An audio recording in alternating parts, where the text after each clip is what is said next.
Yo! On se retrouve. Salut à tous, c'est Wanagi. On se retrouve dans la vidéo de cette semaine. On va blablater un petit peu. Je vais vous raconter ce qui s'est passé pendant mon Iron Test. Je vous ai pas fait le débrief, et là, je vais vous faire le débrief. Alors, comme vous l'avez vu, on enclenche direct. Pas de grande intro dans cette vidéo, on enclenche direct. Ah, petite intro, parenthèse. Abonnez-vous au Insta, abonnez-vous à la chaîne, activez la cloche, abonnez-vous sur tous les réseaux sociaux, TikTok et tout ce qui va avec. Partagez à fond et n'oubliez pas que c'est grâce à vous que cette aventure fonctionne. La suite.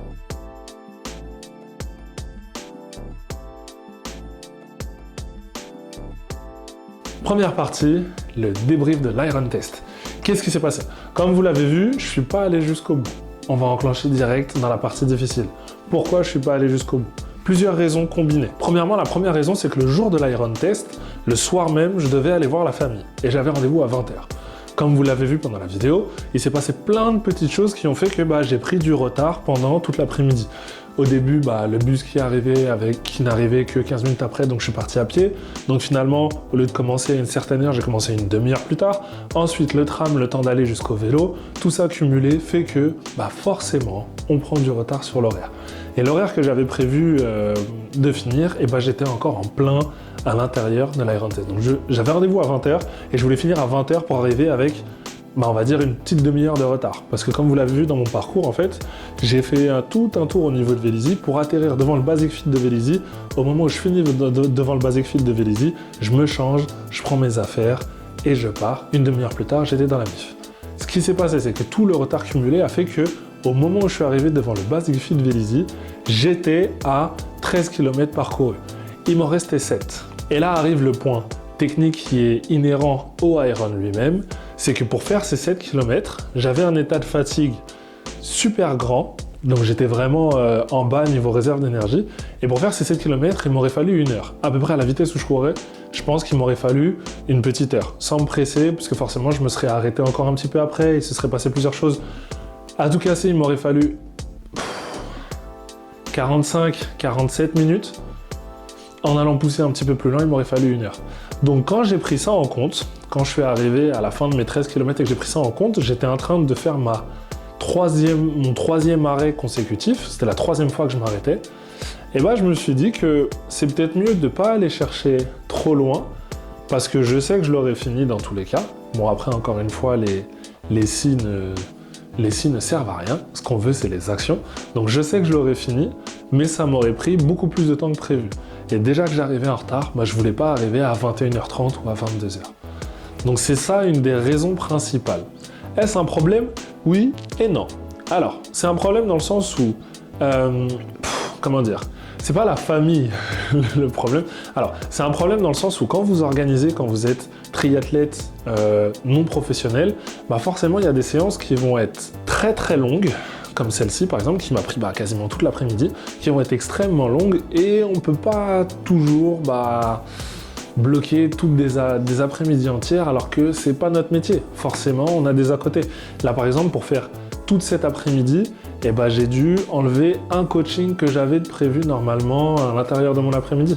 J'ai dû l'enlever pour pouvoir le décaler un jour après pour pouvoir avoir toute cette après-midi. Et après, les rendez-vous familiaux, je vous fais pas de dessin. Quand tout le monde a une disponibilité, on s'adapte et on essaie de faire en sorte d'être présent. Donc là, voilà, c'était ça le plus gros compromis que j'ai eu qui a joué dans ma décision de ne pas aller jusqu'au bout du truc. Maintenant, partie 2, physiquement. Les raisons physiques de est-ce que j'aurais pu aller jusqu'au bout ou est-ce que je me suis arrêté parce que physiquement ça tenait pas. Bref, les raisons physiques, comment je me suis senti pendant l'Iron Test. La piscine, comme ça, feu de 2 pouces. Hades, Hercule, vous connaissez la référence si vous êtes un pro de Disney. Si vous l'avez pas, allez regarder Hercule. Je me suis senti archi bien. Le fait d'avoir pris le gel, comme je vous l'ai dit, il y a des recommandations de prise par rapport au gel. J'ai pas eu mon bus, quand je suis arrivé dans la piscine, j'ai oublié, parce que je voulais prendre le gel à l'intérieur du bus, j'ai oublié de le prendre, donc finalement je l'ai pris juste avant de sauter dans le bassin.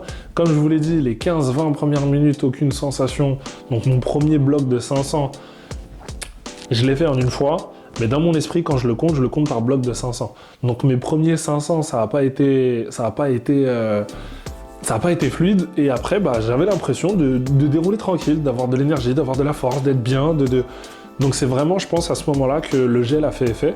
Donc il a pris une petite vingtaine de minutes avant de faire effet, avant que vraiment je le sente. Et tout ça pour dire que pendant la piscine, physiquement, j'étais au top de moi-même. Je me suis rarement senti aussi bien pendant une session de natation. Donc 43 minutes, le temps, ça vous le savez déjà. Partie 2, le vélo. Au moment où j'ai transité de la piscine vers le vélo, j'avais pas d'eau claire. Donc je suis parti chercher de l'eau claire et comme je vous l'ai dit, j'avais 2 bidons d'ISO qui faisaient tous les deux 500 ml. Donc la préconisation, c'est 500 ml, c'est une dose d'ISO avec le reste des 500 ml en eau. Donc après, vous secouez, ça vous fait votre mélange. Et la prise, c'est une bouteille vous fait 1 heure. Donc toutes les 15 minutes, vous avez 125 ml à prendre. Soit vous les sirotez pour que ça fasse à peu près sur 15 minutes 125 ml, donc un quart de la quantité que vous avez dans votre bouteille, soit au bout de 15 minutes, vous prenez et vous buvez vos 3 gorgées d'un coup. À vous de voir comment vous préférez. Il y en a sur qui les 3 gorgées d'un coup, ça fera un petit peu beaucoup, donc vous aurez l'impression d'avoir beaucoup de liquide dans le corps. Donc pour cela, n'hésitez pas à prendre plusieurs petites gorgées d'affilée. Et il y en a d'autres pour qui c'est pas un problème. Moi, je suis du genre à boire à grande gorgée. Donc les 3 gorgées d'un coup, ça m'a pas dérangé. 500 ml d'eau, c'est pas une grande quantité pour moi, parce que quand je bois la moitié de la bouteille d'un coup et après je repars. C'est pas toujours bon, c'est bien de le faire petit à petit. Et encore une fois, dans une préparation aéron, c'est bien que vous le testiez par vous-même, pour voir ce qui vous convient le mieux. Sachant que vous pouvez avoir des habitudes sportives qui sont là depuis des années sur votre pratique sportive que vous faites depuis des années. Le sport d'endurance, c'est complètement différent. Le fait d'être dans une position différente, de faire cet effort différemment, et surtout de le faire pendant aussi longtemps, et peut-être que vous allez découvrir des choses qui vont pas vous plaire, notamment boire beaucoup d'eau d'un coup ou pas boire beaucoup d'eau d'un coup, boire par petites gorgées comme un oiseau et tenir ça le plus longtemps possible. À vous de voir, faut découvrir. Pour moi, les 125 d'un coup, c'est pas un problème parce que c'est à peu près, ça me dérange pas. Ça me dérange pas, c'est pas trop, c'est pas assez, c'est beaucoup moins que ce que je bois en temps normal, donc forcément c'était pas dérangeant du tout. Sur le vélo, ça allait et j'avais plus de gel sur le vélo. Donc j'étais à full ISO plus eau claire. Au début, j'étais à full ISO pendant la première heure et après, j'ai commencé à sentir ce besoin d'eau claire. J'avais un besoin d'eau claire parce que l'ISO, il y a un goût sucré, j'avais besoin d'eau claire, comme s'il me manquait quelque chose. Donc sur la deuxième heure, j'ai commencé à alterner. À chaque fois que c'était mon moment de boisson, je prenais 1-2 gorgées d'ISO, plus petites, et derrière j'enchaînais avec 1-2 gorgées d'eau claire.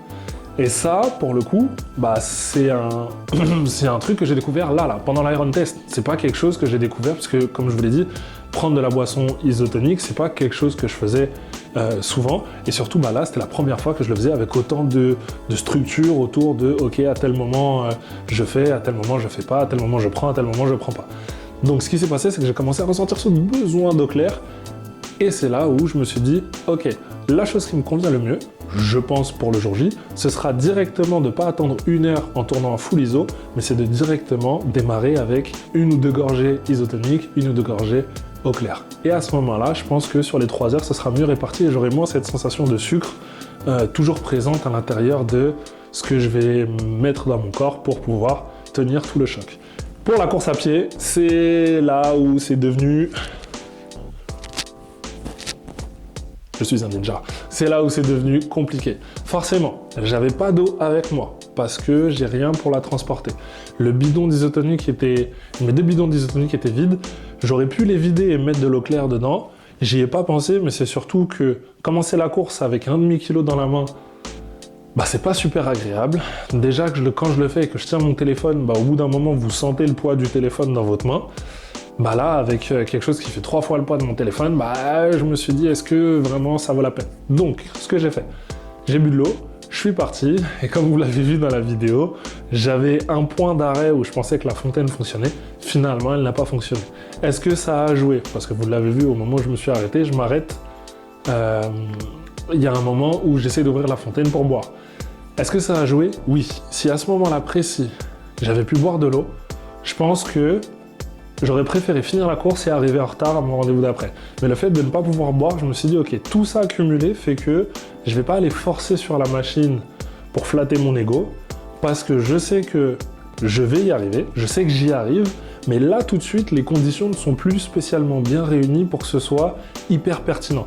Ça veut dire que je l'aurais terminé plus pour moi, mon sentiment personnel, mon ego, plutôt que dans l'évolution de tout mon schéma de préparation et de planification et que ça ait une réelle transférabilité sur les prochains entraînements. Donc, l'eau claire, ne pas avoir d'hydratation pendant la course à pied a été un problème. Forcément, je ne fais pas de dessin après toute l'après-midi, toute la fatigue accumulée, tous les efforts faits, là plus qu'à un autre moment, avoir de l'eau claire, avoir de l'hydratation, avoir des boissons isotoniques, avoir des gels, ça devient hyper crucial. Est-ce que je vais le retester? Oui. Est-ce que je vais retester les gels? Oui. Les gels sont top. Franchement, les gels Decathlon, c'est pour moi une découverte. Comme je vous l'ai dit, c'est le premier que je teste de toute ma vie. J'avais fait juste un choix, c'est que quand j'étais devant les rayons pour choisir, j'ai pas choisi les goûts hyper sucrés, donc j'ai pris un goût citron. Je pensais que ça allait être un peu plus acide, un peu moins sucré. Bon, en vrai, c'est un citron au sucre, hein, je ne fais pas de dessin. Donc quand je l'ai pris, ça a été, mais j'aurais voulu qu'il soit légèrement moins sucré encore. Juste pour ne pas avoir cette sensation de prendre quelque chose de sucré. Mais il y en a besoin dans tous les cas parce que vous avez besoin de sucre rapide, vous avez besoin d'énergie et c'est pas le moment pendant un semi-marathon, après 90 bandes de vélo et 2 bandes de natation, d'aller manger un plat de pâtes avec du gruyère. La nutrition sur les gels, pour moi, c'est une bonne surprise. Je vais retester encore, mais pour l'instant, c'est positif. Pour l'instant, c'est une case cochée. La boisson isotonique, pareil, case cochée. L'eau claire, ça c'est case cochée depuis avant ma naissance même. La case était déjà cochée. Donc ça aussi, validé. Qu'est-ce qu'il me reste à adapter? Il me reste à adapter la nutrition avant l'Iron et la nutrition après l'Iron. Donc, pré-course, post-course. Là, on a parlé de pendant course. Troisième point, la nutrition avant l'Iron, la nutrition après l'Iron. Pour avoir regardé 1 milliard de vidéos, parce que je crois que je suis en train de poncer le YouTube game dans tous les sens possibles et imaginables pour pouvoir regarder des vidéos et avoir des infos. Forcément, quand vous passez 2 heures sur un vélo, vous avez largement le temps de regarder des vidéos. La chose à éviter, c'est de manger solide trop proche de la course. Pourquoi? Parce que vous n'aurez pas le temps de digérer, ça va vous rester sur l'estomac pendant la course. Donc, il faut manger, si je dis pas de bêtises, c'était 4 heures avant la course ou 3 heures avant la course. J'irai revérifier. Mais au moins un bon 2 heures avant la course pour avoir le temps de digérer et que l'estomac passe à autre chose. Une fois que ça c'est fait, maintenant, quoi manger? Sucre lent. De ce que j'ai pu regarder, il y a beaucoup de gens qui font on va pas dire des régimes sucre lent. Il y a beaucoup de gens qui, juste avant, donc la semaine avant la course, vont manger beaucoup plus de sucre lent, donc beaucoup plus de pâtes, de riz et tout ce qui va avec, pour que le corps en stocke un maximum et que ce soit transféré pendant la semaine de course. Encore une fois, c'est pas quelque chose qu'il faut faire un jour avant, il faut s'y prendre au moins une bonne semaine avant, voire même 2 semaines avant pour que le corps commence à créer des adaptations et cette habitude à manger des pâtes et du riz sans que ce soit, sans que ça vous dégoûte et que finalement ça soit contre-productif. Petit à petit, faire attention à tout ce qui est tout autour. Donc légumineux, protéines, avoir à chaque fois suffisamment d'apport dans tout ça pour pouvoir digérer correctement et avoir suffisamment d'énergie. Parce que c'est toujours pareil, si vous mangez simplement plus, mais de tout et de n'importe quoi, ça ne sera pas transféré le jour J. Il faut quand même essayer de spécifier un peu, sans rentrer dans la folie de tout compter dans les chiffres. Comme vous le savez, moi, c'est pas mon but. Mon but, c'est de faire quelque chose qui soit adaptable et entre guillemets super accessible pour tout le monde. Forcément, je vais surtout me concentrer sur manger des pâtes et manger du riz de façon super simple, avoir mes bons petits-déj, avoir mes bons encas, avoir mes bons repas le soir pour que mon corps soit le plus frais possible la semaine et surtout le week-end du Alpha Iron. En post-course, la récupération, alors là je n'en ai aucune idée. Je vais être complètement honnête avec vous, je ne me suis pas du tout penché sur la question. Donc je ne sais pas ni quoi faire. Maintenant, en toute logique, de mon expérience de coach, de ma vie d'athlète d'avant, et aujourd'hui ce que je pense faire, je vais simplement manger correctement, continuer à insister sur les lipides, donc exactement ce qui se passera dans mon assiette. Je vous le filmerai en temps et en heure. Je vais me renseigner au fur et à mesure. Maintenant, je pense pas qu'il y aura de grandes variations. Comme je vous l'ai dit, le but du jeu, c'est de toujours garder cette aventure de façon simple. Donc de la même façon qu'il y aura des pâtes et du riz avant, il y aura des pâtes et du riz après, peut-être en quantité un peu différente pour être sûr que tout va bien et que mon corps récupère. Quatrième et dernier point, qui rejoint la nutrition et la récupération de la post-course, comment je me suis senti en termes de fatigue après la course. Waouh! Mais waouh! Alors, je vous fais un explicatif. Je me suis douché dans le Basic Fit.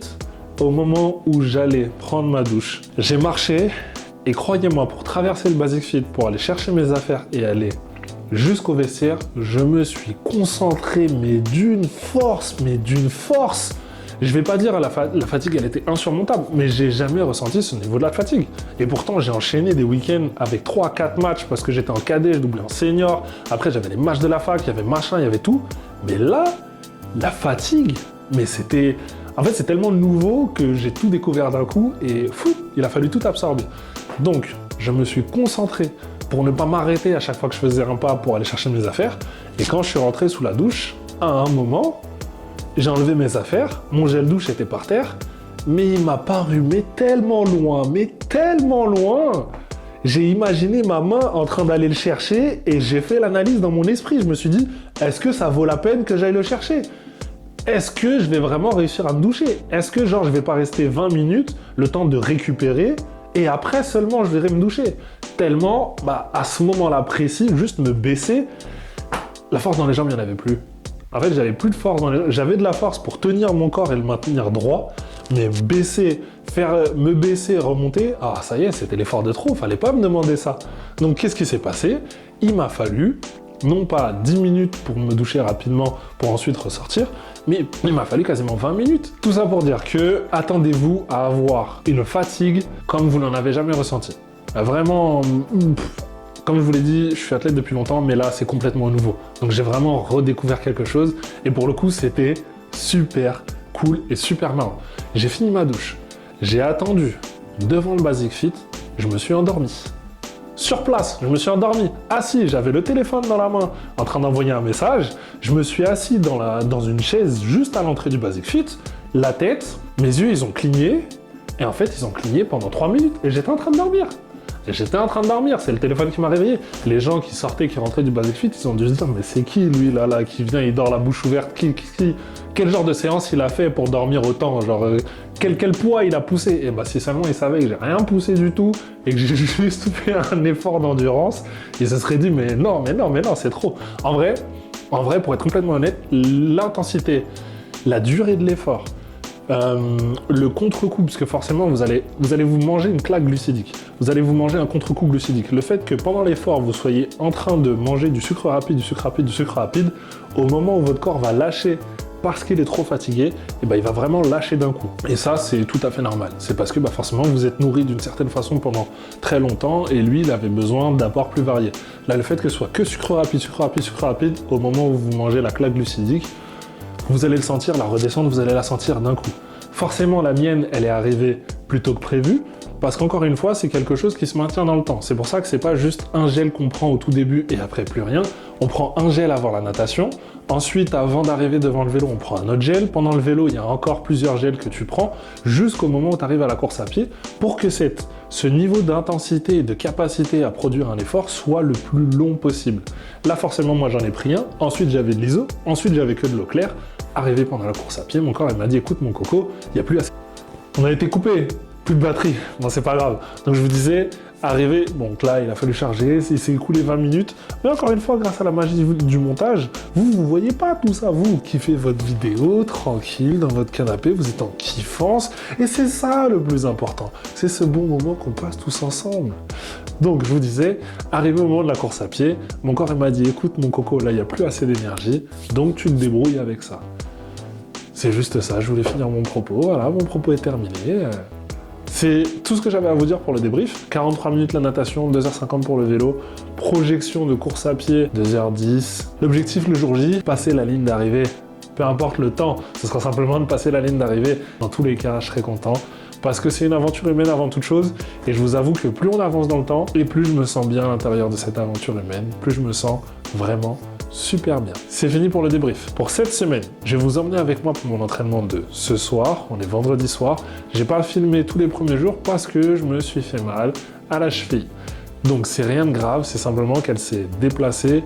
Pour être vraiment super précis, en anat, ça veut simplement dire qu'au niveau de la cheville, il y a une pince qui permet de faire glisser le talus et le calca.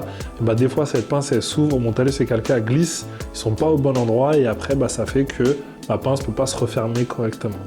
je vais voir l'ostéo, c'est réglé. La plupart du temps, avant, par le passé, je le réglais tout seul, j'attrapais mon pied, je tirais un petit peu, ça se remettait, parce que je n'étais pas encore rentré dans toute cette prépa Iron, donc j'avais moins de tonus musculaire.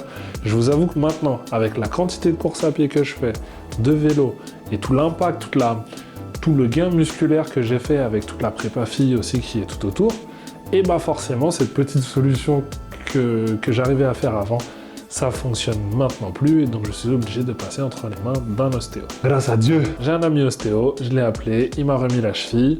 Là, le problème, c'est que forcément, comme je vous l'ai dit, à cause de tout le tonus musculaire et de tout ça, et bah ma cheville a réagi un petit peu comme si c'était une entorse. Elle a envoyé du liquide pour essayer de calmer l'inflammation et tout. Donc forcément, il a fallu le temps que ce liquide s'en aille, que la gêne disparaisse complètement. Et là, ça va mieux. Par contre, je dois quand même aller retourner le voir pour qu'il remette tout en place parce que je sens que je suis pas tout à fait aligné. Et après ça, on reprend les entraînements à fond. Donc cette semaine, il a fallu couper un petit peu. Encore une fois, l'adaptabilité, c'est la réalité du triathlète. Quand vous faites des longues prépas comme ça, n'allez pas croire que tout va se passer exactement comme vous l'aviez écrit sur votre petit papier. Il y aura toujours des imprévus, il y aura toujours des choses à modifier, il y aura toujours des choses à changer. Ça en fait partie, c'est des choses qui arrivent, on essaie de les éviter au maximum, tout ce qui est blessure et tout ce qui va avec. Donc maintenant, même quand ça arrive, encore une fois, on reste positif, on guérit et on se remet dans la prépa petit à petit. Parce que tout ça, c'est aussi la réalité du sportif. Donc pas uniquement le sportif de triathlon ou de sport d'endurance, c'est la réalité du sportif en général. Quand vous avez une blessure, vous devez en tirer quelque chose. Est-ce que mon corps est fatigué? Est-ce que mon esprit est fatigué? Est-ce que mon esprit et mon corps ne sont plus connectés parce qu'il y en a un des deux qui n'est plus à la même vitesse que l'autre? Il faut en profiter pour faire le point, tout remettre à plat et ensuite repartir correctement. Pour moi, ça va être fait ce week-end. Donc là, je vous emmène sur ma seule séance de la semaine qui va être une séance de renfort physique. Sur ce, go à la salle pour aller faire des abdos.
Entraînement terminé. On est sur le vélo. Le vélo gris, pas le vélo noir. Je vais pas emmener le vélo noir et le laisser dehors. Quand même. Et on rentre à la maison. Ça a été un full abdo. Vraiment un full abdo. Je me suis éclaté les abdos. J'étais pas tout seul, j'étais avec la MIF. Donc voilà, c'était une très très bonne séance. Là, on va rentrer tranquillement à la maison. Je prends la route. Je remets le téléphone dans la poche. Je remets les gants sur les mains. Je mets la musique, c'est une enceinte, c'est pas dans les écouteurs, j'ai pas d'écouteurs.